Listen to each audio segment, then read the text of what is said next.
السلام عليكم ورحمة الله وبركاته. الحمد لله وبه نستعين.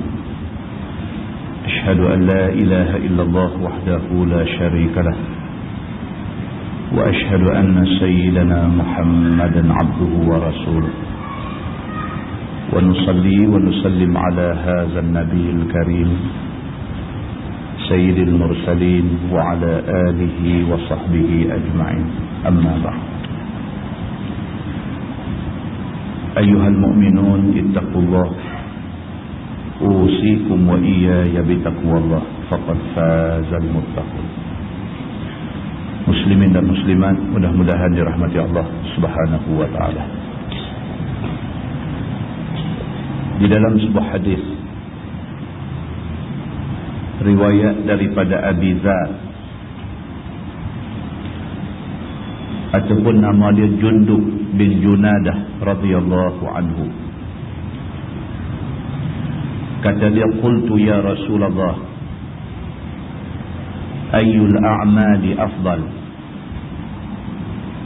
Qal al-imanu billah wal jihadu fi sabilih. قلت أي الرقاب أفضل؟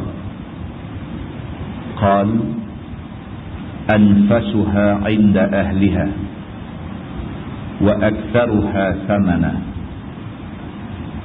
قلت فإن لم أفعل؟ قال تعين صانعا أو تصنع لأخرق. قلت يا رسول الله أرأيت إن ضعفت عن بعض العمل؟ قال النبي صلى الله عليه وسلم تكف شرك عن الناس فإنها صدقة منك على نفسك، أو كما قال، متفق عليه. رضي الله عنه berkata, kata dia, satu hari dia tanya Nabi SAW. Kata Abu Dzar, ya Rasulullah, ayyul a'mali afdal? Dalam banyak-banyak amalan, apakah amalan yang paling baik? Jawab Nabi SAW, amalan paling baik ialah al-imanu billah. Apabila kita beriman dengan Allah, itu paling baik. Kalau kita jadi satu manusia yang percaya pada Tuhan, al-imanu billah, beriman kepada Allah, maksudnya apa juga benda yang Tuhan kata kita percaya. 6,000 ayat lebih yang ada dalam Quran tu kita percaya semua. Di antara ayat Quran itu Allah Subhanahu wa taala pesan dekat kita suruh percaya pada Nabi. Semua hadis Nabi kita percaya. Apabila kita percaya kepada Allah, bermakna sekaligus kita percaya kepada Nabi SAW. Mana-mana orang yang percaya kepada Allah, dia adalah manusia yang paling baik di sisi Allah Subhanahu wa taala. Yang kedua, Nabi kata amalan yang baik ialah al-jihad fi sabilih, berjihad pada jalan Allah. Maksudnya sungguh-sungguh. Dalam nak buat benda agama, sungguh-sungguh. Benda agama bukan sembahyang, puasa, zakat, haji, itu saja agama. Semua benda yang Allah suruh buat dalam Quran, yang Nabi pesan suruh kita buat dalam hadis, semua tu benda agama. Kerja, cari makan, cari rezeki, nak bagi makan anak bini di rumah pun kerja agama. Kerana kerja, cari makan, cari nafkah tu disuruh oleh Allah. Belajar ilmu, mengamalkan ilmu, menyebarkan ilmu juga merupakan kerja agama, kerana disuruh oleh Allah Subhanahu wa taala. Nabi SAW, apabila orang tanya dia apakah amalan paling baik, Nabi kata al-imanu billah. Yang pertama beriman kepada Allah, yang kedua wal jihadu fi sabilillah, berjihad pada jalan Allah. Kemudian Abu Zar kata dekat Nabi, ayyur riqabi afdal. Abu Zar kata, dalam banyak-banyak hamba yang kita ada, hak mana satu hamba abdi yang baik bagi kita? Dalam banyak-banyak hamba abdi yang kita kata, yang kita ada, hak mana satu hamba abdi yang baik pada pandangan agama? Jawab Nabi SAW, anfasuha 'inda ahliha wa aktsaruha thamana. Hamba abdi yang paling baik pada pandangan agama ialah hamba abdi yang tuan dia suka ke dia. Hak tuan dia paling sayang, hak tu paling baik. Sama macam harta benda yang ada dekat kita, hak mana kita paling sayang, hak tu paling baik kalau kita sedekah. Hamba abdi pun hak mana kita paling suka, hak mana kita paling sayang, hak tu paling baik kalau kita nak merdekakan. Benda hak paling berharga, hak paling kita sayang, hak paling kita suka, hak tu kalau sekiranya kita korbankan, paling baik di sisi agama. Bila Abu Zar tanya Nabi, di antara banyak-banyak hamba abdi yang kita ada ni, hak mana satu baik untuk kita merdekakan? Nabi SAW kata, hak paling baik ialah hak paling kita suka, hak paling kita sayang. Wa aktsaruha thamanan. Dan juga hamba yang kita beli dulu harga paling mahal. Dulu orang beli hamba, hak mana hamba yang dibeli dengan harga paling mahal, hak tu paling baik kalau kita nak merdekakan. Abu Zar kata, fa illam af'al, dia kata kalaulah semua yang kamu bagi tahu tadi aku tak boleh buat, macam mana? Bila aku tanya kamu tadi apakah amalan paling baik, kamu kata amalan paling baik ialah al-imanu billah, beriman dengan Allah. Yang kedua al-jihad fi sabilih, berjihad pada jalan Allah. Dan yang ketiga memerdekakan hamba yang paling kita suka, yang paling mahal harga dia. Kalau sekiranya aku tak boleh buat benda-benda ni, apa yang patut aku buat? Qala Nabi SAW, Nabi kata, tu'inu sani'an, kamu tolong orang kerja kamu. Kalau kamu ada orang kerja, kamu ada kuli, kamu ada khadam, kamu ada orang yang tolong buat kerja untuk kamu, tu'inu sani'an, kamu tolong dia. Tolong dia duk buat kerja, kamu pergi bantu dia. Itu satu kebaikan, Nabi kata. Au tasna'u li akhraq, ataupun kamu buat sesuatu benda untuk nak tolong orang kerja kamu yang tak pandai buat kerja. Kamu ada satu orang kerja, dia satu masalah, dia tak pandai buat kerja. Kamu pergi tolong dia, bagi dia jadi orang yang pandai buat kerja. Itu juga benda baik. Hak tadi tolong dia buat kerja. Yang kedua ni bukan tolong dia buat kerja, tapi tolong ajak dia bagi dia pandai buat kerja. Itu juga satu benda baik, kata Nabi SAW. Abu Zar kata, ya Rasulullah, ara'aita in da'uftu an ba'dil amal. Dia kata, ya Rasulullah, Tuan bukan tak tahu saya ni tak pandai buat kerja. Macam mana saya nak tolong dia buat kerja? Saya pun tak pandai buat kerja. Macam mana saya nak pergi ajak dia bagi dia pandai buat kerja? Saya sendiri tak pandai buat kerja. Qala Nabi SAW, Nabi kata dekat dia, takuffu syarraka 'anin nas. Kalau dah semua tak boleh, satu benda kamu kena buat. Kamu jaga diri kamu, jangan sampai kejahatan yang ada pada diri kamu menyusahkan orang. Dan kalau tak boleh pergi tolong orang, tak boleh nak buat semua benda yang agama suruh buat, tak boleh, jaga diri cukup. Jaga jangan sampai kita bagi susah orang. Fa innaha sadaqatun minka ala nafsi. Nabi kata kerana itu merupakan sedekah yang kamu bagi pada diri kamu sendiri.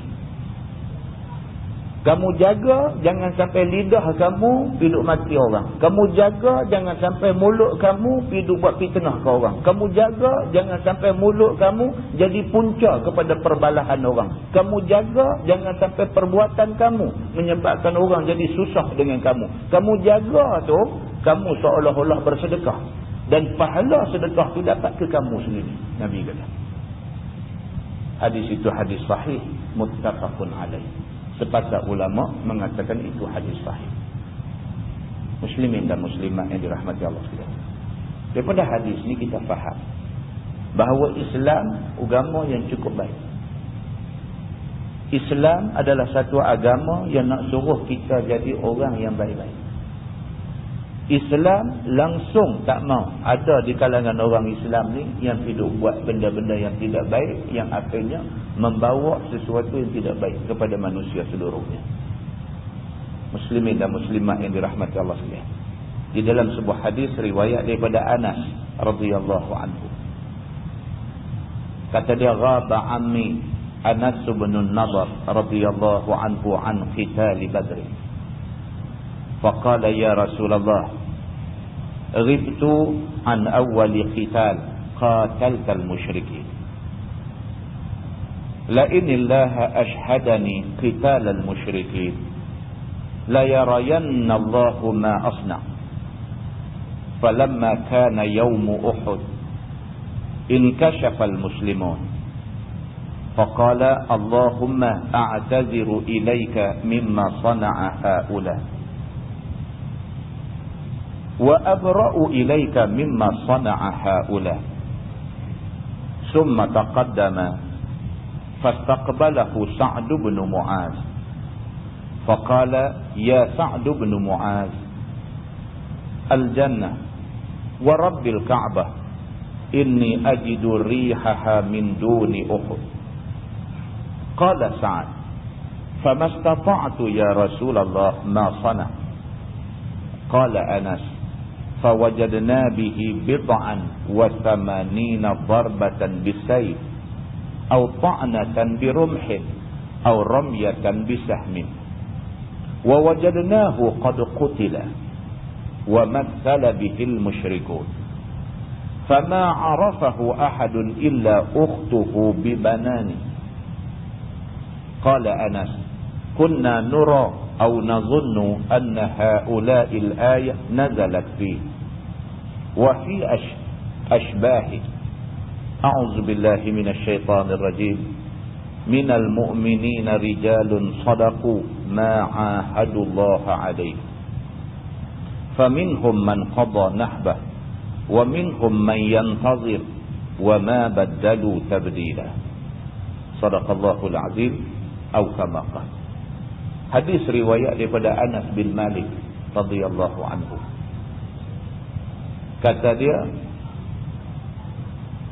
pak penakan aku yang bernama Anas bin Nadhr telah tidak dapat hadir dalam perang Badar. Anas bin Malik cerita, dia kata pak penakan dia nama Anas juga, tapi Anas bin Nadhr. Sewaktu orang semua pakat turut serta dalam perang Badar, Anas bin Nadhr tak pergi dalam perang Badar. Bila orang balik daripada perang Badar, dia rasa cukup tak seronok kerana dia tak ambil bahagian dalam perang tu. Maka dia pergi jumpa Nabi SAW. Dia kata dekat Nabi, ya Rasulullah, dia kata perang yang pertama berlaku dalam Islam aku tak ambil bahagian. Kalaulah sekiranya Allah Subhanahu Wa Taala izin aku untuk pergi perang pada masa depan, dia kata pasti Allah akan tunjuk apa yang aku akan buat. Sahabat Nabi tak ikut serta dalam perang, rasa sangat menyesal. Dia berasa dia tak pergi perang tu, dia rasa bersalah. Orang lain semua boleh pergi, orang lain semua boleh ambil bahagian, orang lain semua boleh tanggung kesusahan dalam perang, dia tak pergi, dia rasa sangat bersalah. Dia pergi jumpa Nabi SAW, dia kata ke Nabi, Anas bin Nadhr ni kata dekat Nabi, dia kata ya Rasulullah, aku tak pergi dalam perang Badar, aku rasa sangat menyesal. Kalau sekiranya Allah takdirkan perang hak nak jadi selepas ni aku ada, Allah pasti akan tunjuk dekat kamu apa aku nak buat. Dia janji di depan Nabi SAW, kalau lepas ni ada lagi perang, boleh tengok apa aku nak buat dalam perang tu. Falamma kana yawm Uhud, Kata Anas bin Malik, anak penakan dia yang meriwayatkan hadis ni. Anas kata tak lama selepas perang Badar berlaku perang Uhud. Dalam perang Uhud itu orang Islam menderita kekalahan. Kerana sebahagian daripada sahabat Nabi yang Nabi bertanggungjawabkan, mereka suruh duduk atas bukit yang kata Jabal Rumah itu, mereka tak dengar pesan Nabi. Mereka turun daripada bukit itu kerana nak kutip harta rampasan yang ada di lembah bawah ni. Kerana mereka tinggal tempat tu, tempat yang Nabi suruh mereka tunggu. Nabi kata apa jadi pun kamu jangan tinggal bukit ni. Mereka tinggal, mereka langgar pesan Nabi. Kerana tu maka Allah Subhanahu Wa Taala datangkan susah kepada tentera Islam di dalam perang Uhud. Bila orang Islam dalam keadaan nampak macam nak kalah tu, Anas bin Nadar yang ada dalam perang Badar, dalam perang Uhud sama dengan tentera Islam ni, dia terus kata, dia kata Allahumma a'taziru ilaika mimma sana'a haula. Dia kata ya Allah, aku minta ampun bagi pihak kawan-kawan aku yang langgar pesan Nabi sehingga jadi macam ni. Lepas dia kata macam tu, summa taqaddama, dia terus rempuh masuk di tengah-tengah musuh ada di dalam perang Uhud. Tengah dia duk lari nak pergi tu, dia serempak dengan seorang sahabat yang bernama Sa'ad bin Mu'az. Anas bin Nadar kata kepada Sa'ad bin Mu'az, dia kata ya Sa'ad bin Mu'az, al-jannah wa rabbil Ka'bah, inni ajidu rihaha min duni Uhud. Dia kata wahai Sa'ad, jom, dia kata kita masuk syurga. Dia kata wa rabbil Ka'bah, dia kata demi Allah Tuhan yang empunya Ka'bah, inni ajidu rihaha min duni Uhud. Dia kata sesungguhnya aku lah ni dah dapat mencium bau syurga di sebalik Uhud ini. Terus dia rempuh masuk di tengah-tengah musuh yang ada di dalam perang Uhud itu. Sa'ad bin Mu'az cerita dekat Nabi SAW. Dia kata famastata'tu ya Rasulullah ma sana'a. Dia kata aku sendiri tak sanggup nak buat macam mana Anas bin Nadar buat. Bila dia jumpa aku, dia kata wahai Sa'ad, jom kita masuk syurga. Takut. Sa'ad bin Mu'az ni jadi takut bila dengar semangat dia ni. Dia kata pula aku dah dapat cium bau wangi syurga di dalam medan Uhud ni. Sa'ad bin Mu'az kata aku dengar cakap dia, aku takut dan aku tak boleh nak buat semacam mana yang dibuat oleh Anas bin Nadar ini. Kata Anas bin Malik, fawajadna bihi bid'an wa thamanina darbatan bisayf aw ta'natan birumhin aw ramyatan bisahmin.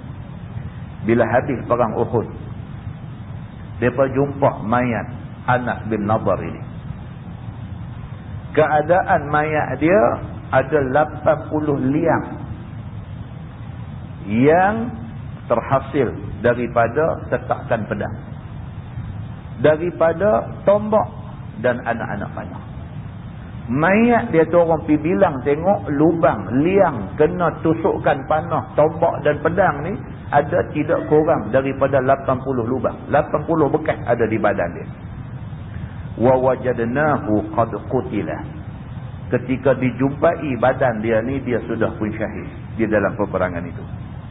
Wa massala bihil musyrikun. Orang-orang kafir musyrikin ini bukan sahaja tetak dia, bukan sahaja tikam dia dengan tombak, bukan sahaja panah dia dengan anak panah, bahkan mereka rompong-rompongkan hidung, telinga dia dan habis semua. Tak kenal dah dia ni siapa.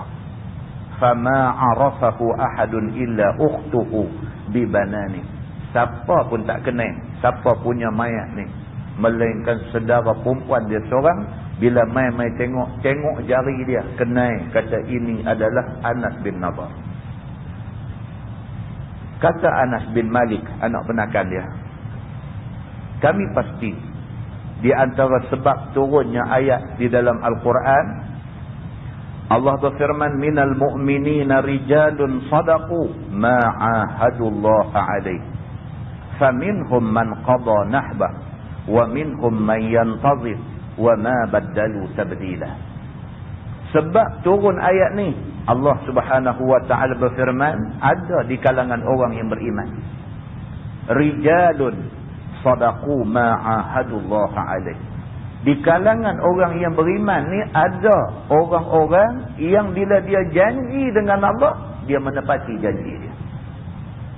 Bila jadi Kih Anas bin Nadar ni, dia berjanji depan Nabi kerana menyesal tak ikut dalam perang Badar, dia berjanji depan Nabi, kalau sekiranya jadi lagi perang lepas ni, aku akan buat, Allah akan buktikan apa yang aku kata ni aku buat sungguh. Bila berlaku perang Uhud, dia pergi rempuh masuk di tengah-tengah musuh sampai dia mati syahid. Badan dia ada 80 kesan lubang dan juga kesan tetakan pedang. 80 lubang, tidak termasuk hidung, telinga, biji mata dia dikorek dan sebagainya, dan dirompong-rompongkan mayat dia. Dia berjanji depan Nabi, dia berjanji dengan Allah Subhanahu wa taala, dan dia menunaikan janji dia dengan Allah Subhanahu wa taala. Allah buat turun satu ayat nak puji Anas bin Nadar ini.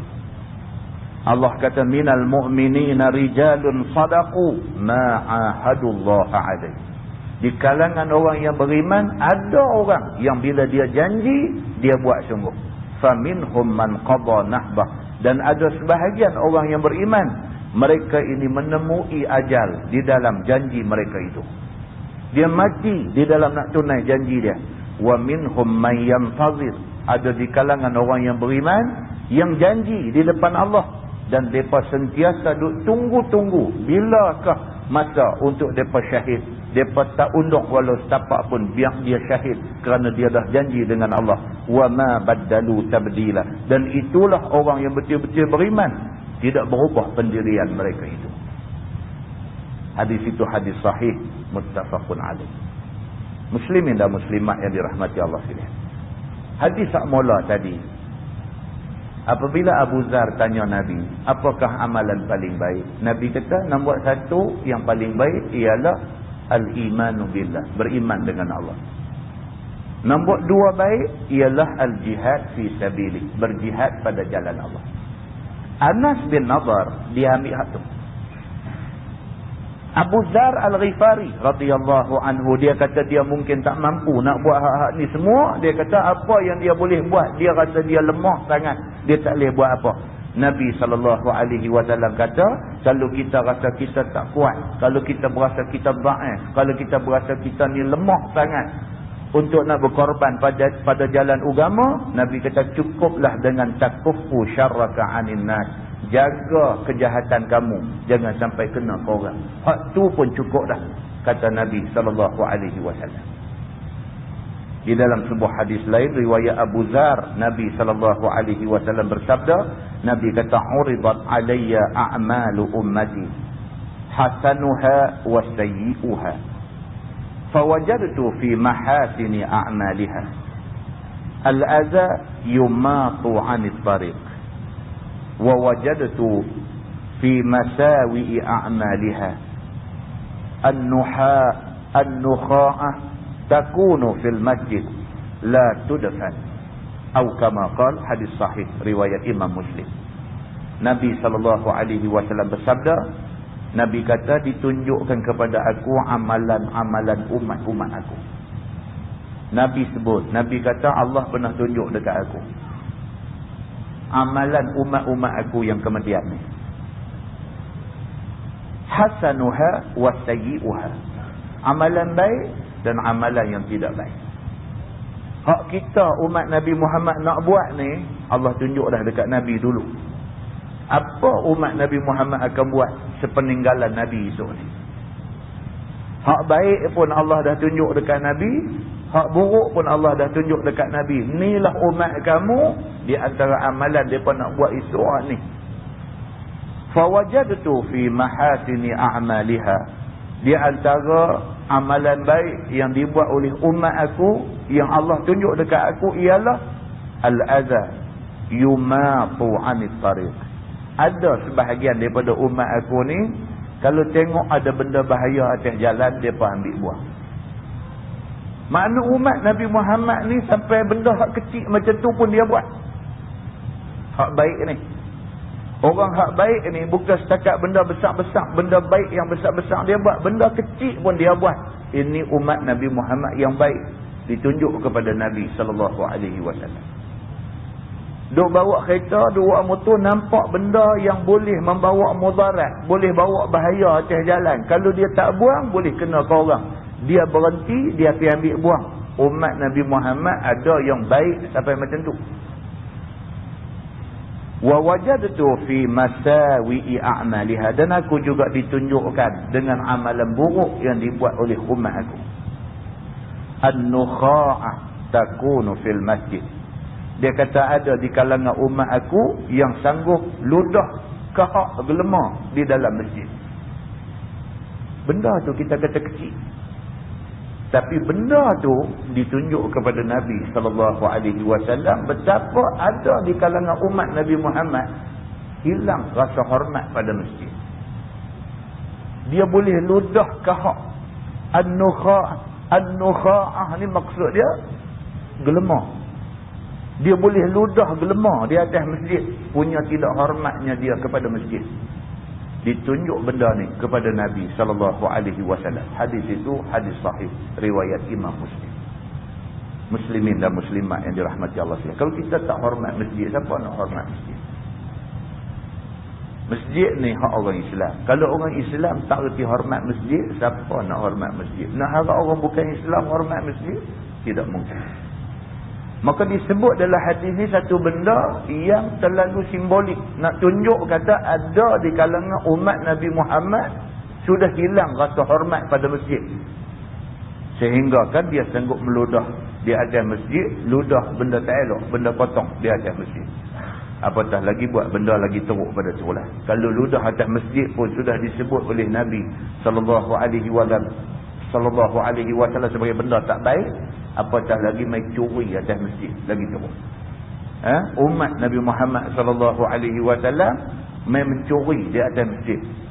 Tabung masjid dia mai curi, duduk katak tak boleh nak pecah, dia tanggung tabung tu balik. Kipas angin dia mai rongkai ambil balik. Pai ayam pun dia pergi cabut ambil balik. Ada orang yang sanggup buat macam tu semata-mata kerana hilang rasa hormat kepada masjid.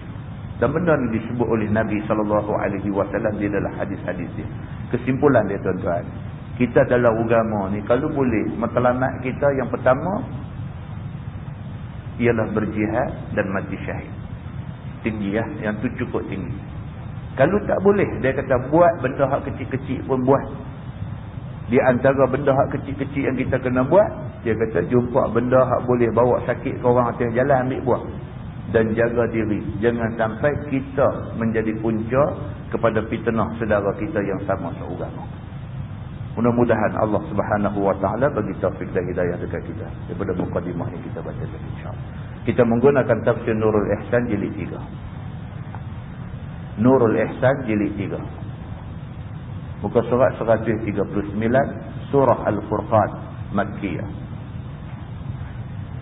Surah Al-Furqan yang diturunkan di Makkah, melainkan wallazina la yad'una ma'allahi ilahan akhar, sampai kepada ayat rahimah. 3 ayat itu madaniyah, semua sekali ada 77 ayat. A'udzubillahi minasyaitonirrajim. Bismillahirrahmanirrahim. Tabarakalladzi nazzala al-furqana 'ala 'abdihi. Maha tinggi Allah, Tuhan yang telah menurunkan Furqan. Maha tinggi Allah, Tuhan yang telah menurunkan Quran. Yakni Quran diturunkan ke atas hambanya Nabi Muhammad sallallahu alaihi wasallam. Dinamakan Quran itu dengan nama Furqan kerana dia memfarak di antara yang hak dan yang batil. Al-Furqan makna dia yang membezakan. Sayyidina Umar, Nabi gelar dia Umar Al-Faruq. Faruq daripada perkataan faraqa, maksud dia beza. Umar Al-Faruq maksudnya Sayyidina Umar satu orang manusia yang terang-terang nak tunjuk beza Islam dengan bukan Islam. Pasal apa? Pasal bila dia masuk Islam, dia terus kata dekat Nabi, kalau betul agama yang kamu bawa ni betul, kalau sungguh Islam ni agama betul, pasal apa kita nak kena sembunyi-sembunyi? Jom kita keluar pergi sembahyang di tepi Kaabah. Sayyidina Umar Al-Khattab dipanggil Umar Al-Faruq. Umar yang membezakan dia antara Islam dengan bukan Islam. Bila dia masuk Islam, dia lebih pada orang Islam lama dah. Dia tanya Nabi Muhammad, Islam agama yang kamu bawa ni, yang aku baru peluk ni, betul ke tak betul? Nabi kata betul. Kalau betul, pasal apa nak kena sembunyi? Kalau betul, kita kena pergi tunjuk di depan orang ramai. Kata kita betul. Betul tak boleh takut. Kalau takut, tak betul. Dia kata, betul tak perlu takut. Jom pergi sembahyang di tepi Kaabah. Maka Nabi kata dekat dia, hang ni memang Umar Al-Faruq. Umar yang nak tunjuk beza antara Islam dengan bukan Islam. Quran juga dipanggil Al-Furqan. Maksudnya bila baca Quran, kita nampak perbezaan yang jelas. Hak mana halal, hak mana haram. Hak mana wajib, hak mana sunat, nampak jelas daripada Quran. Maka Quran, selain daripada nama Quran, Quran juga dipanggil Al-Furqan. Begitu. Surah kita duk baca ni dinamakan surah Al-Furqan. Firman Allah, liyakuna lil'alamina nazira. Supaya ada ia, yakni ada Quran itu bagi sekalian alam manusia dan jin itu menakuti daripada azab Allah. Quran ni, tujuan Allah buat turun Quran ini, tujuan dia di antara lain ialah supaya manusia dan jin bila dengar ayat Quran, dia jadi takut dengan azab Allah. Bila kita baca Quran, sepatutnya ayat Quran ni membawa takut dekat kita. Sebab Nabi Muhammad ni dia kerja dia naziran wa basyira. Nazir maksudnya dia bawa berita yang menakutkan, berita ancaman. Bashir maknanya membawa berita gembira. Nabi Muhammad ada waktu dia bercakap dekat sahabat dia, dia nak sahabat dia berasa takut dengan azab Tuhan. Ada waktu dia cakap dekat sahabat dia, dia nak sahabat dia rasa gembira dengan janji baik Tuhan bagi orang yang beriman. Maka kerja Nabi ini menyampaikan yang pertama basyiran, benda-benda baik. Yang kedua nazira, membawa berita ancaman. Maka Quran ini liyakuna lil'alamina nazira, supaya Quran menjadi satu berita yang boleh menakutkan seluruh alam, iaitu manusia dan jin, takut kepada azab Allah Subhanahu wa taala. Firman Allah, allazi lahu mulkus samawati wal ardh. Allah ialah Tuhan yang baginya milik 7 lapis langit dan bumi. Dia nak habaq kata semua hak Tuhan. Kita hari ni pun hak Tuhan. Nyawa pun Tuhan bagi kat kita, bagi pinjam, dia nak ambil balik bila-bila masa dia boleh ambil. Kesihatan hak ada kat kita, Tuhan bagi pinjam, dia ambil balik bila-bila masa dia boleh ambil. Tidak ada satu makhluk dalam dunia boleh halang Tuhan daripada ambil balik hak dia punya. Kalau Allah bagi dekat kita hari ni kekayaan, malam ni Tuhan boleh ambil balik, tak dan pagi esok Tuhan boleh ambil balik. Macam mana cara Tuhan nak ambil, Tuhan boleh buat macam mana cara sekalipun. Semua benda hak ada dalam alam ni lahu mulkus samawati wal ardh. Semua ni adalah hak Allah, Tuhan yang memiliki 7 lapis langit dan bumi. Walam yattakhidh walada walam yakul lahu syarikum fil mulk. Dan tidak ambil ia akan anak. Tuhan tak ada anak. Dan tiada ada baginya syirik pada milik langit, bumi dan barang yang ada di antara keduanya. Tuhan tak perlu kerjasama siapa-siapa dalam nak mentadbir langit dan bumi. Tidak perlu syirik. Tidak perlu kita associate Allah dengan siapa-siapa. Tuhan tak perlu siapa-siapa tolong dia. Manusia tak boleh. Manusia sentiasa perlu orang tolong. Manusia sentiasa berhajat kepada orang tolong. Kalau orang tak tolong, manusia tak boleh hidup. Kita nak pakai baju, berapa orang terlibat ni tolong nak boleh jadi baju kita pakai hari ni. Kita tak boleh buat kerja seorang. Kita tak boleh pergi tanam kapas. Tanam kapas pun kita. Dah keluar kapas kutip pergi duk buat benang pun kita. Daripada benang duk jalin nak buat bagi jadi kain pun kita. Dah dapat kain elok bawa pergi nak jahit pun kita juga. Lepas tu kita nak pakai. Bila kita nak boleh pakai baju? Selai baju hak kita pakai ni berapa ramai orang terlibat tolong. Sehingga jadi baju yang kita pakai hari ni. Manusia kok mana pun berhajat kepada pertolongan sama-sama manusia. Itu beza manusia dengan Allah. Beza di antara makhluk dengan Khaliq. Allah subhanahu wa ta'ala dia tidak berhajat kepada siapa-siapa. Untuk nak tolong dia tadbir seluruh alam yang ada ni. Dan Allah menjelaskan benda ni dalam ayat Quran. Supaya manusia kenal Allah subhanahu wa ta'ala. Walam yattakhidh walada. Tuhan tak ada anak. Walam yakul lahu syarikun fil mulk. Dan Tuhan juga tidak ada syirik. Tidak ada siapa main nak bersekutu sama-sama dengan dia. Di dalam memiliki langit, bumi dan barang yang ada di antara keduanya. Maka batil perkataan Yahudi dan Nasara. Bahawa ada bagi Allah anak. Orang Nasara. Orang Kristian kata Allah ada anak. Tak betul. Allah tak ada anak. Allah tak ada perlu kepada siapa-siapa untuk tolong dia. Iaitu Uzair dan Isa itu anak Allah. Orang Nasrani kata Isa anak Allah. Orang Yahudi kata Uzair anak Allah. Dua-dua tak betul. Dan batil perkataan wasani. Dan golongan musyrikin wasani ini orang yang sembah tokong. Maka tak betul apa orang yang sembah tokong kata, semua tak betul. Mereka kata bahawa ada bagi Allah itu syirik pada asnam. Tak betul. Allah tidak perlu wakil yang terdiri daripada tokong-tokong di atas muka bumi ni. Allah tak perlu kepada semua benda ni. Wa khalaqa kulla syai'. Dan jadi akan tiap-tiap suatu daripada Adam kepada wujud. Daripada tak ada, Tuhan buat bagi jadi ada. Tak payah ambil sampel daripada mana-mana. Kita nak buat apa-apa, kalau semata-mata lahir daripada kreativiti kita, susah. Banyak benda yang kita duk buat ni kerana ambil contoh daripada benda lain. Nak buat kereta Proton Saga, ambil contoh. Tengok kereta-kereta Jepun hadu keluar lama dah dalam pasaran ni, ambil contoh, kita ubah sana sikit, ubah sini sikit, keluar main panggil Proton Saga. Kita nak buat kereta tu kita ambil contoh daripada banyak tempat lain. Allah subhanahu wa ta'ala nak buat apa pun di atas muka bumi ni tak perlu sampel, tak perlu contoh. Allah buat atas kebijaksanaan dia. Allah buat ni, buat tu kena dah sesuai belaka untuk semua sekali. Firman Allah faqaddarahu taqdira. Maka Allah subhanahu wa ta'ala qadar, yakni mentakdir akan dia, akan sebagai takdir.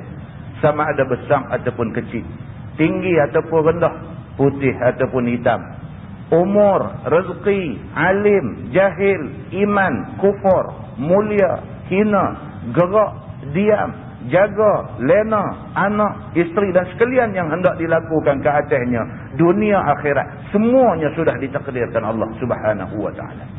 Semua hak jadi ini bukan silap. Tuhan tak silap buat semua ni. Kalau jadi macam tu, memang Allah nak takdirkan benda. Allah takdirkan benda tu jadi macam tu. Kata Tuhan silap ni pergi buat gajah belalai panjang sangat ni. Tak. Memang Allah buat gajah belalai panjang. Tak ada silap apa. Kata pasal apa? Mak dia putih, ayah dia putih, pasal apa dia jadi gelap? Bukan kerana silap Allah anak tu keluar gelap. Memang Allah takdirkan dia keluar gelap. Apa juga yang ada dalam dunia ni, dia kata, daripada besar, kecil, tinggi, rendah, putih, hitam, umur, rezeki kita, semua Allah subhanahu wa ta'ala sudah takdirkan. Allah sudah tentukan. Manusia disuruh berusaha kerana manusia tak tahu takdir dia.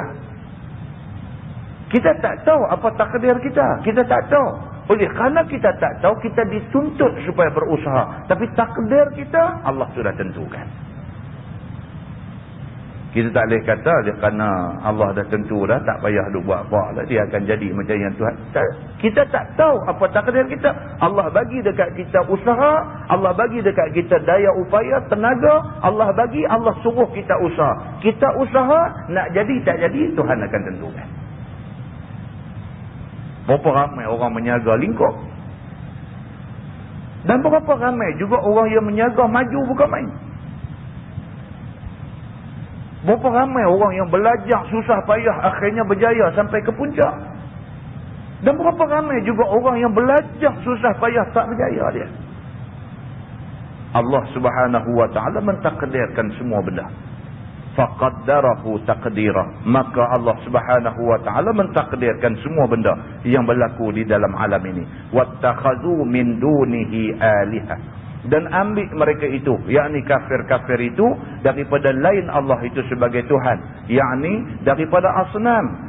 La yakhluquna syai'a, yang tidak menjadi mereka itu, yakni asnam dan tokong-tokong itu akan sesuatu. Allah Subhanahu wa ta'ala, dia yang buat semua benda, bukan tokong buat. Semua hadut jadi dalam alam ni Allah Subhanahu wa ta'ala yang menentukan, yang buat, yang apa semua. Tapi silap orang kafir ni, dia duk kata tokong yang duk buat semua-semua benda ni. Wa hum yukhlaqun, dan mereka dijadikan, yakni dengan diperbuat oleh manusia daripada batu dan kayu.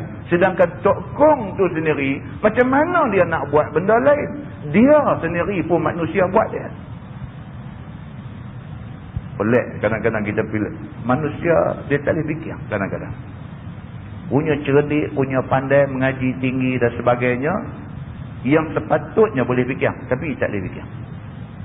Betul-betul dia tengok depan dia kayu, betul-betul dia tengok depan dia gambang aja, betul-betul dia tengok depan dia batu aja, tapi dia percaya kata benda tu ada kuasa. Pelik.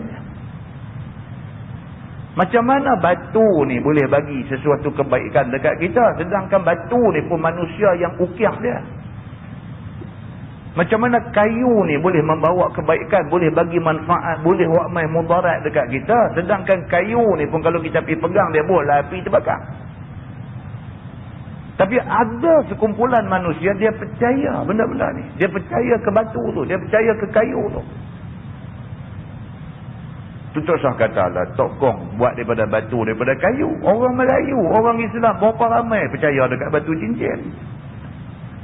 Berapa ramai orang Islam percaya dekat batu cincin? Ni, batu ni kalau pakai bagus. Pasal apa? Dia percaya batu boleh bawa manfaat. Tentu percaya batu cincin dijual dengan harga 1.4 juta. Ada satu orang kaya di Kuala Lumpur, dia beli batu tu. Dia beli batu cincin besar. Batu cincin, batu hijau ni. Harga 1.4 juta. Telefon mai kat saya.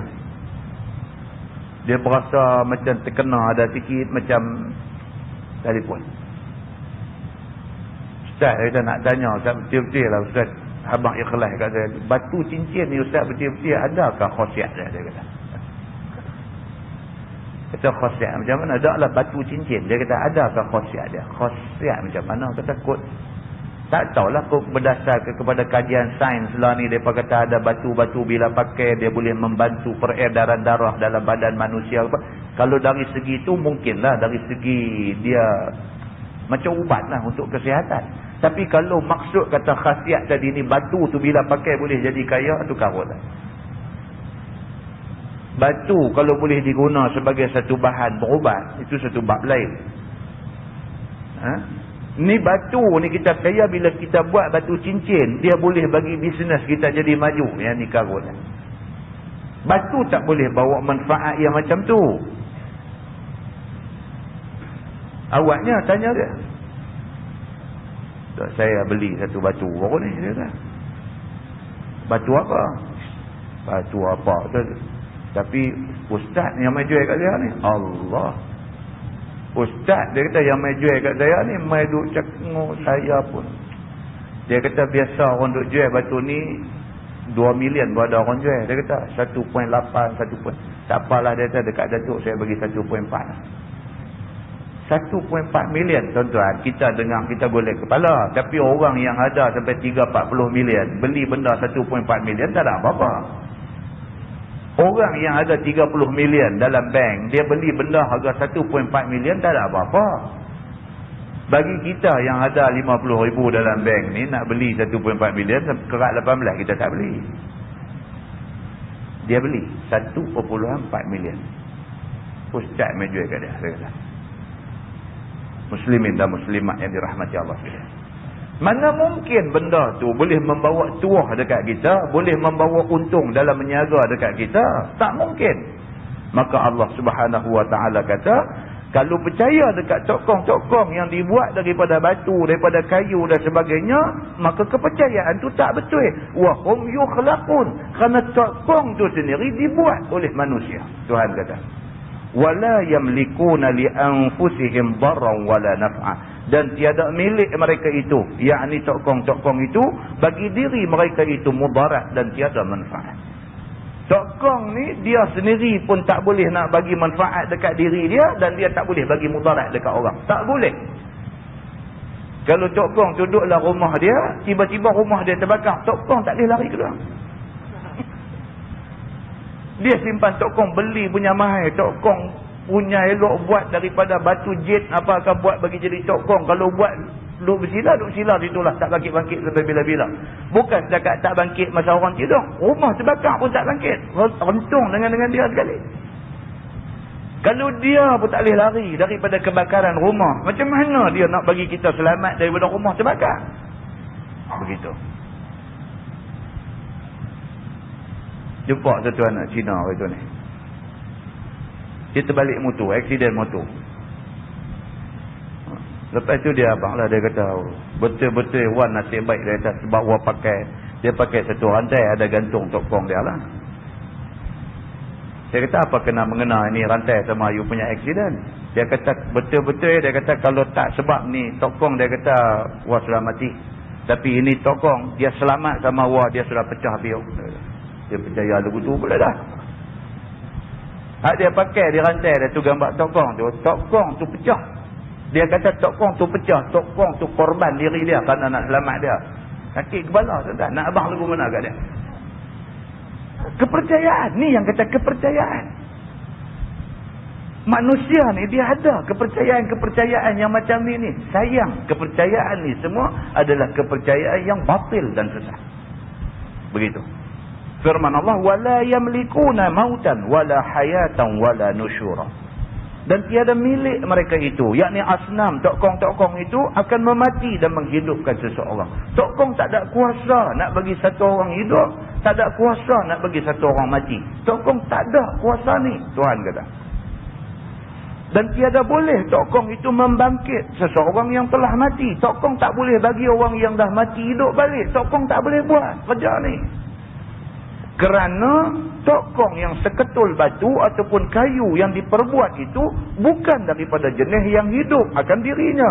Yakni bukan daripada jenis yang dapat fikir dan memberi mudarat dan memberi manfaat kepada siapa-siapa. Dia kata tokong yang dibuat daripada batu, daripada kayu ni, jangankan nak tolong orang, dia pun tak boleh fikir. Ataupun kayu yang diperbuat itu bukan daripada jenis yang hidup akan dirinya. Yakni bukan daripada jenis yang dapat fikir dan memberi mudarat dan memberi manfaat kepada siapa-siapa. Dia kata tokong yang dibuat daripada batu, daripada kayu ni, jangankan nak tolong orang, dia pun tak boleh fikir.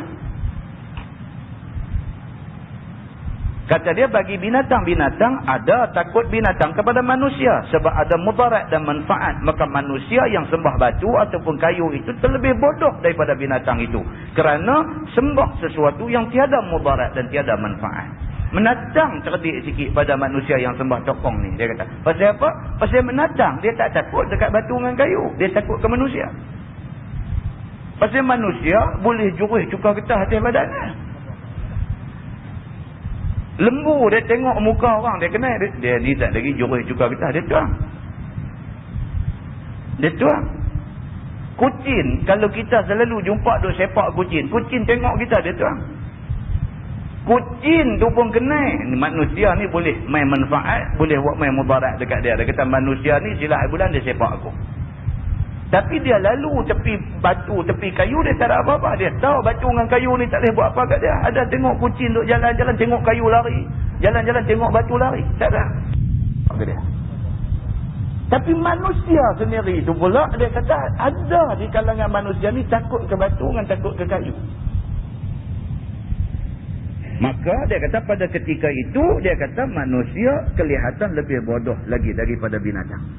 disembah sesuatu yang tiada mudarat dan tiada mendatangkan manfaat. Manusia boleh disembah benda yang tak boleh bawa manfaat, benda yang tak boleh bawa mudarat. Ni manusia paling bodoh, lebih bodoh daripada binatang. Firman Allah, wa qala allazina kafaru in hadza illa ifkun iftarah.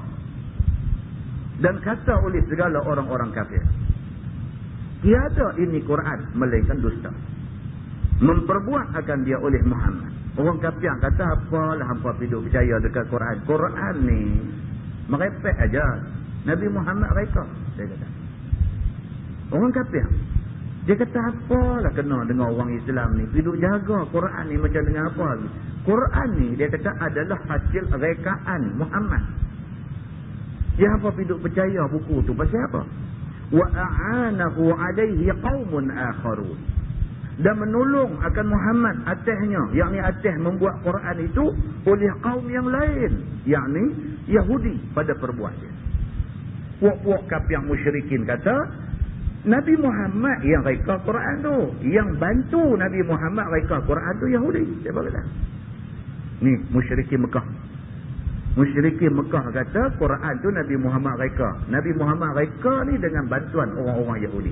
Pasal apa? Pasal Yahudi ni cerdik. Maka orang-orang Arab kata tentu Yahudi yang bantu Nabi. Pasal Yahudi cerdik. Sampailah tuan-tuan. Sampailah kita tengok Yahudi ni otak menipu orang cukup cerdik. Dia bukan cerdik dari segi tahu yang mana benar, yang mana salah tak. Dia cerdik dari segi menipu dengan nak buat naya orang. Cerdik. Dia boleh kemukakan dokumen palsu. Dia kata Iraq pergi beli uranium dekat South Africa. Dia buat dokumen palsu. Punya cerdik nak bagi masyarakat dunia terpengaruh dengan tuduhan dia. Lah ni dia nak tuduh kata Iraq ni jahat. Macam mana cara dia nak buat bagi masyarakat dunia percaya kepada tuduhan dia? Dia pergi kemukakan dokumen-dokumen palsu. Ni tipu orang. Kemukakan dokumen-dokumen palsu. Kata Iraq ni sengak-sengak pergi duk beli uranium. Oh balik nak main buat senjata berbahaya di negeri dia. Bila siasat-siasat tak ada. Dokumen tu tak wujud. Semata-mata direka oleh pokok Yahudi Amerika. Cerdik. Mereka ni nak menipu orang cerdik. Hak tak cerdik ni apa? Negara Islam lah. Isytihar 3 lapangan terbang sedia untuk diletakkan jet-jet pejuang Amerika di atas bumi dia. Frust kita ni. Frust. Bulan lepas kita cerita dah. Malaysia ambil inisiatif. Padahal Malaysia jauh daripada tempat nak jadi kelam kabut ni. Jauh. Haduk keliling Iraq ni, Arab Saudi, apa semua ni duk ada keliling Iraq, Kuwait, semua duk ada di keliling Iraq. Patut mereka lebih lagi kena usaha untuk nak elak daripada jadi perang. Kalau jadi, mereka tu lebih teruk daripada kita dari segi kesan perang. Tak usah bercakap lah dari segi Islam. Kita bercakap dari segi bahaya kalau jadi perang. Kita ni kurang bahaya berbanding dengan dia hak duk keliling Iraq tu, dia lebih terdedah kepada bahaya. Kita hak kurang bahaya ni, kita punya susah payah duk usaha supaya jangan jadi perang. Dia pula susah payah duk panggil Amerika mai duduk. Lapangan terbang dia semua bagi letak ke terbang Amerika. Apa yang pergi jadi macam ni? Bila buat persidangan Liga-Liga Arab, masing-masing kemukakan kecaman terhadap Amerika. Balik negeri dia, panggil mai duduk. Lapangan terbang boleh pakai. Muslimin dan muslimat yang dirahmati Allah sekalian. Allah Subhanahu wa taala cerita awal dah dalam Quran ni Yahudi ni memang cerdik. Maka kerana tu orang-orang Arab sendiri mengakui Yahudi cerdik. Depa kata Quran ni Nabi Muhammad reka. Dia reka dengan bantuan Yahudi, dia kata. Firman Allah, faqad ja'u zulman wa zura. Maka sesungguhnya telah mendatang mereka itu, yakni kafir-kafir itu, akan perkataan kufur dan perkataan dusta. Allah Subhanahu wa taala beritahu, kata orang kafir hak hidup jadi lagu tu pasal apa? Pasal depa ni telah terkeliru dengan godaan iblis, syaitan dan sebagainya yang sememangnya duduk sarang dalam perut depa. Maka akhirnya mereka buat main tuduhan-tuduhan tipu dan juga tuduhan-tuduhan yang berbau kekufuran. Firman Allah, وَقَالُوا أَسَاطِيرُ الْأَوَّلِينَ اِكْتَتَبَهَا فَهِيَ تُمْلَى عَلَيْهِ بُكْرَةً وَأَصِيلًا.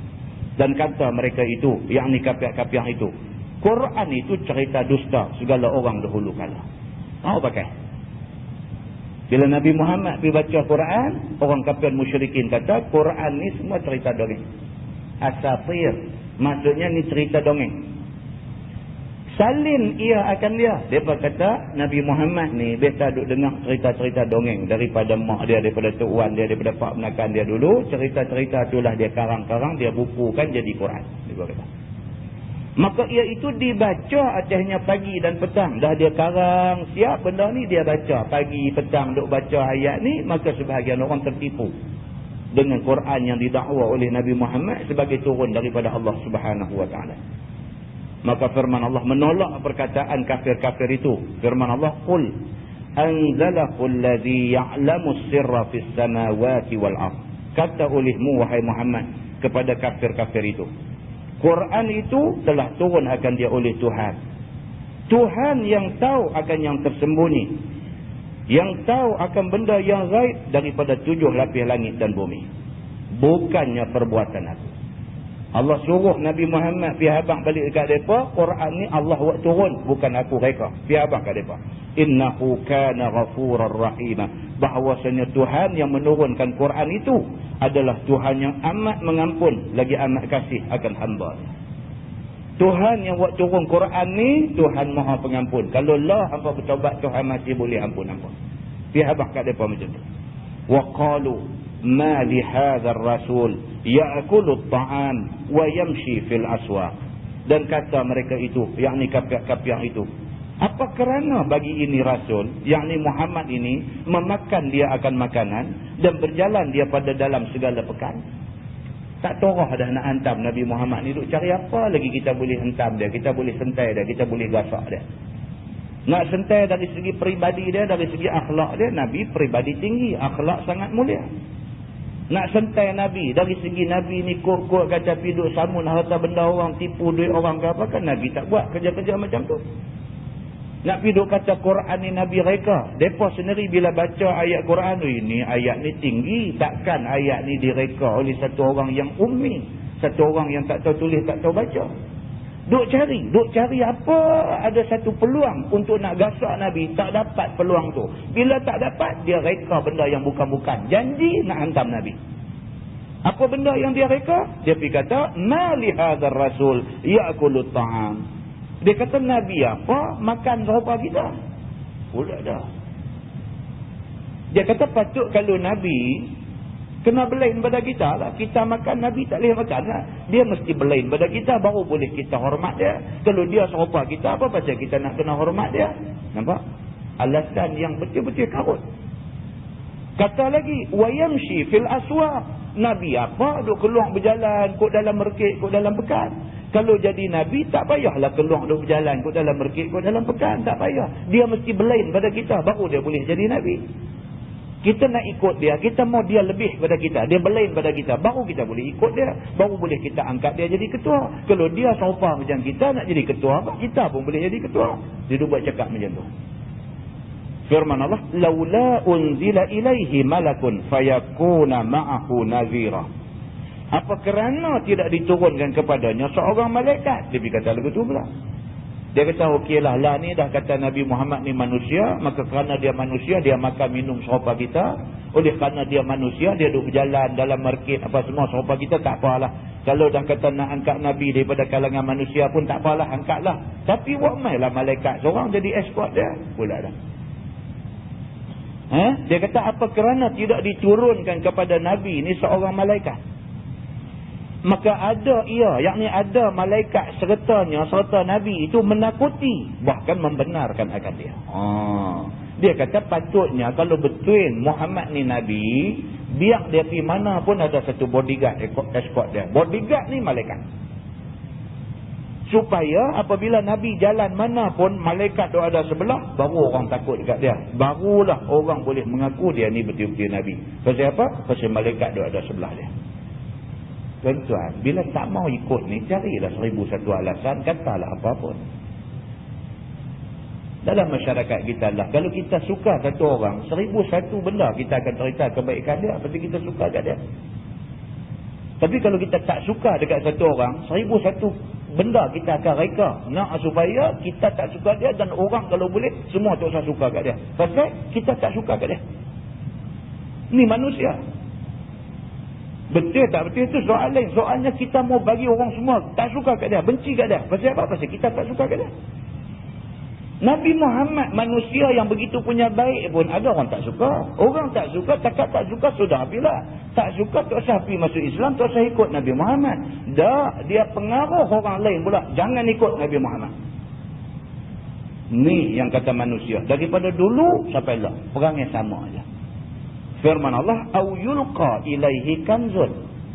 Dia berkata lagi, orang yang tak suka dekat Nabi Muhammad ni, dia berkata lagi, ataupun dilontar kepadanya, yakni kepada Nabi, harta yang banyak daripada langit. Manfaat akan dia. Kalau betul dia Nabi, Nabi ni Rasulullah, dia utusan Allah. Apa pasal Allah lantik satu utusan bagi jadi miskin? Nabi Muhammad miskin. Nabi Muhammad dilahirkan dalam keadaan miskin. Biasa belah kambing. Nabi Muhammad bukan satu orang yang kaya raya. Dia orang miskin. Maka mereka ambil ni sebagai salah satu lagi poin untuk nak sentai Nabi. Kalau betul dia Nabi, dia utusan Allah, Allah patut bagi harta dekat dia. Supaya dengan harta tu boleh bagi manfaat pada dia. Apa sebab dia miskin? Dan tiada berhajat berjalan di pekan cari rezeki. Kalau Allah bagi harta kat dia banyak, dia tak payah duduk berniaga di pekan dan sebagainya. Nabi Muhammad biasa ikut rombongan perniagaan. Pergi berniaga di Syam. Kalau betul dia Nabi, Allah bagi harta banyak kat dia, tak payah duduk pergi berniaga mana, tak payah apa. Pasal apa Allah tak bagi kat dia? Maknanya dia bukan Nabi. Dia kata. Tuan-tuan, kita tak kena gaya dengar orang cakap pandai ni, kita boleh ikut dia. Oh, jangan buat pasal.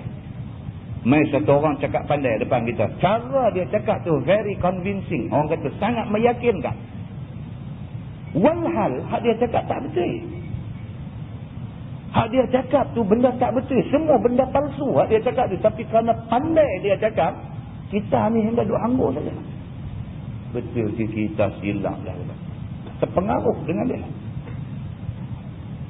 Macam ni lah. Macam-macam alasan, macam-macam hujah pergi cari buat amai dengan tujuan nak berjatuh Nabi sallallahu alaihi wasallam. Au takunu lahu jannatun ya'kulu minha. Dia kata lagi. Orang yang tak suka Nabi ni kata lagi. Ataupun ada baginya, yakni bagi Nabi Muhammad itu, jannatun ya'kulu minha. Kebun yang dapat makan buah-buah daripadanya. Patutnya kalau dia ni utusan Allah, Allah bagi dekat dia satu dusun buah-buahan. Tuhan patut mau bagi yang ni semua dekat dia supaya nampak kata dia Nabi.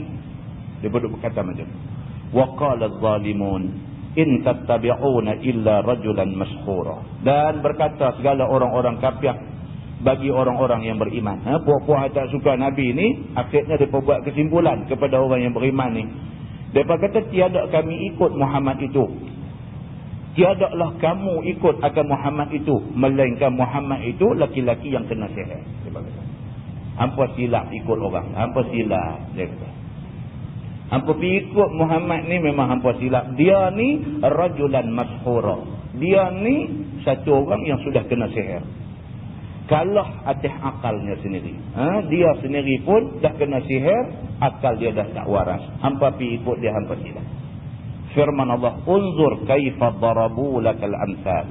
Lihat olehmu wahai Muhammad, betapa memperbuat mereka itu bagi engkau itu misal bandingan dengan orang kena sihir, tidak berakal, berhajat kepada harta untuk buat belanja dan kepada malaikat untuk menolong serta kamu. Tuhan turun pula ayat dekat Nabi. Tuhan kata, unzur wahai Muhammad, tengok perangai puak-puak ni, tolong tengok sak perangai depa ni. Kaifa darabu lakal amsal. Macam mana mereka boleh buat amai alasan-alasan macam ni kerana nak jatuhkan kamu. Tuhan kata kat Nabi Muhammad, ayat-ayat ni semua tuan-tuan, ayat nak ubat hati Nabi. Nabi duk kena kecam, duk kena kata, duk kena fitnah, duk kena caci, duk kena macam-macam. Nabi duk kena. Nabi pun manusia. Dia tahu sedih apabila orang duk sentai dia. Dia tahu sedih. Allah buat turun ayat ni nak bagi ubat dekat Nabi. Nak habaq dekat Nabi, wahai Muhammad, tak usah duk ambil kira apa mereka ni kata. Mereka memang kerja kata. Hantu saya ambil kira apa mereka kata. Unzur, cuba tengok mereka ni. Kaifa darabu lakal amsal. Apa jenis manusia mereka ni. Mereka boleh tuduh hang dengan tuduhan-tuduhan yang bukan-bukan tadi ni. Takkan orang macam ni hang nak ambil kira. Terus ada ambil kira mereka ni. Kita ingat balik. Kita duk baca hadis cerita tentang Sayyidina Umar Al-Khattab.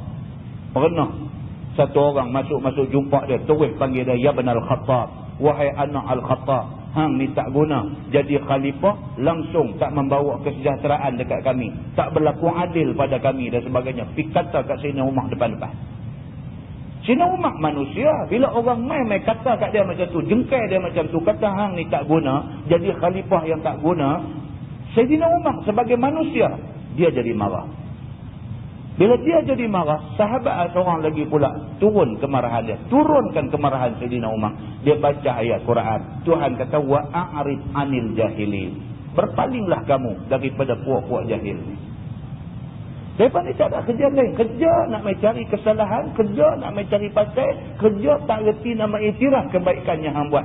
Wa'a'rid anil jahilin. Berpaling kamu daripada puak-puak jahil ni. Sayyidina Umar bila dengar ayat tu, turun kemarahan dia. Nabi Muhammad SAW pun sahabat. Apa yang orang tak kata kat dia? Illa rajulan maskura. Dia ni satu orang laki-laki yang kena sihir. Kalau betul dia Nabi, pasal apa? Dia duk makan, duk minum, duk berjalan macam kita. Dia mesti lain pada kita. Kalau betul dia Nabi, pasal apa Allah tak bagi harta dekat dia banyak-banyak? Supaya dia tak gaduh, susah payah pergi buat kerja. Dia tumpu kerja dakwah dia saja. Kalau betul dia Nabi, pasal apa tak ada satu malaikat mai jadi bodyguard dia? Dia pada kata macam-macam dekat Nabi. Tuhan buat turun ayat ni. Unzur, wahai Muhammad, tengok mereka ni. Kaifa darabu lakal amsal. Macam mana mereka boleh buat ramai contoh-contoh yang tak masuk akal macam ni semua kerana nak hantam kamu? Fadallu, Tuhan kata, maka sesat mereka itu daripada jalan hidayah. Sesat mereka ni. Mereka ni betul-betul dah tergelencong daripada jalan petunjuk. Fala yastati'una sabil. Fala yastati'una sabila. Maka tiada kuasa dan dapat mereka itu akan jalan kepada hidayah kerana dibuta mata hati mereka itu daripada nazar akal. Tuhan kata mereka ni adalah orang yang dah sesat. Mereka tak dapat dah jalan petunjuk Tuhan. Pasal apa mereka tak dapat jalan petunjuk Tuhan? Pasal Allah dah buta kadah mata hati mereka ni semua. Sadaqallah. Habis. Lepas ini dia masuk ayat 10. Tabarakallazi in sya'a ja'ala laka khairan min zalika jannatin tajri min tahtiha al-anhar wa yaj'al laka qusura. Tak habis lagi. Dia sambung lagi cerita. Puak-puak yang tak puas hati dengan Nabi ni, mereka kata lagi. Tabarakallazi, Maha tinggi, maha suci Allah Subhanahu wa ta'ala.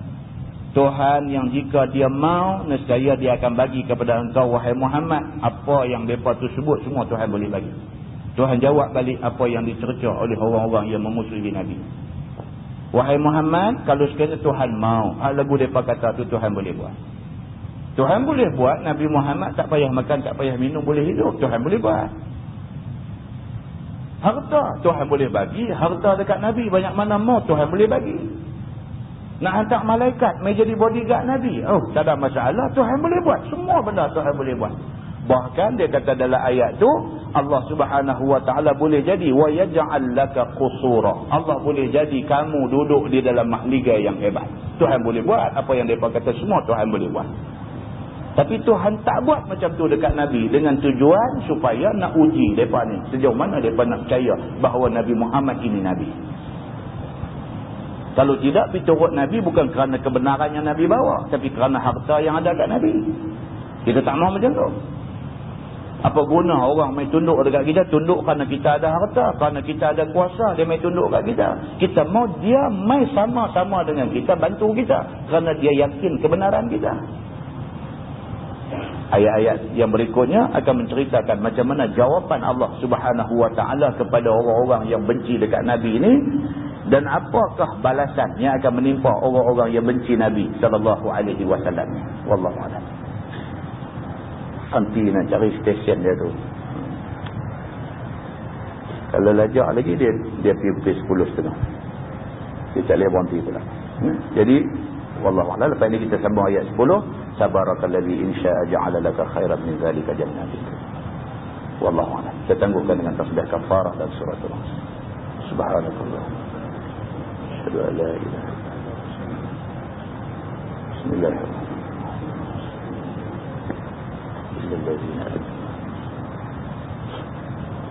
اللهم صل على محمد في الأولين والآخرين وسلم رضي الله تبارك وتعالى عن سادة أصحاب سيدنا رسول الله أجمعين. بسم الله الرحمن الرحيم. الحمد لله رب العالمين حمدا يوافي نعمه ويكافئ مزيده. يا ربنا لك الحمد كما ينبغي لجلال وجهك الكريم وعظيم سلطانك. رضينا بالله ربا وبالإسلام دينا وبمحمد نبيا ورسولا. اللهم افتح علينا فتوح العارفين وارزقنا فهم النبيين بجاه خاتم المرسلين. اللهم فقهنا في الدين وعلمنا التأويل واهدنا صراطك المستقيم. اللهم أرنا الحق حقا وارزقنا اتباعه وأرنا الباطل باطلا وارزقنا اجتنابه. اللهم اجعل جمعنا جمعا مرحوما وتفرقنا من بعده تفرقا معصوما. وصلى الله على محمد وعلى آله وصحبه وسلم والحمد لله رب العالمين.